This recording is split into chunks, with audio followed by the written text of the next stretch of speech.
En réalité, le prophète Dieu-Grâce est parmi les personnes qui, par leur grâce, leur influence, qui devraient, sur cette génération, prendre ce genre de responsabilité, au risque même de ne pas être compris ou même être décrié. Mais s'il se taisait par rapport à ce genre de réalité ou à ce phénomène même dont il a fait mention dans son intervention d'il y a longtemps, bien sûr, mais remise à jour par la méchanceté ou bien l'incompréhension, mais je pense qu'il y a un plan divin derrière, tout concourt au bien de ceux qui aiment Dieu. Je pense que c'est de sa responsabilité en tant que voix de réorienter cette jeunesse assoiffée d'impressions, de manifestations, ivre d'onction, qui, s'il faut le rappeler aussi, le prophète Dieu-Grâce et beaucoup de sa génération sont la cause et à la base de cette spiritualité émotive, cette foi de spectacle qui a détruit en grande partie la foi de plusieurs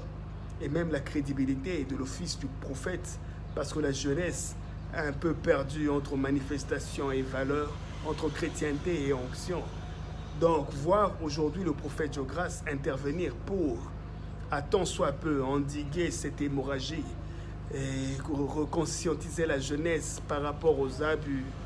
à la réalité des dons et des grâces, et aussi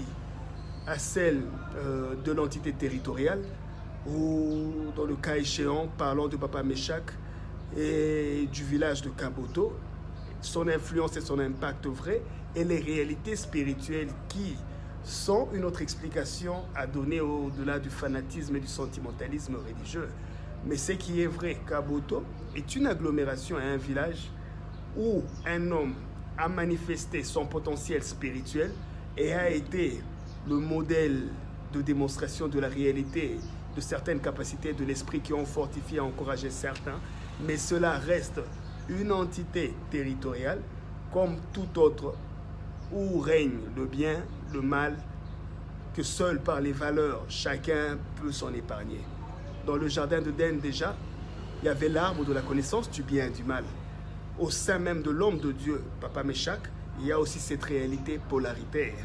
Donc, à combien plus forte raison que la ville ou le village qu'il habite puisse être infecté de cette réalité aussi. On va parler de TB Joshua, pour exemple, qui a eu un plus grand impact dans le monde et même au Nigeria. Ça n'a pas fait pour autant que le Nigeria ne soit plus classé parmi les pays à forte prévalence du taux de la criminalité, par exemple. Et ça n'a même pas changé sa position et son statut du pays à trop de fétichisme, trop de sorcellerie, trop de magie et trop de choses occultes en réalité.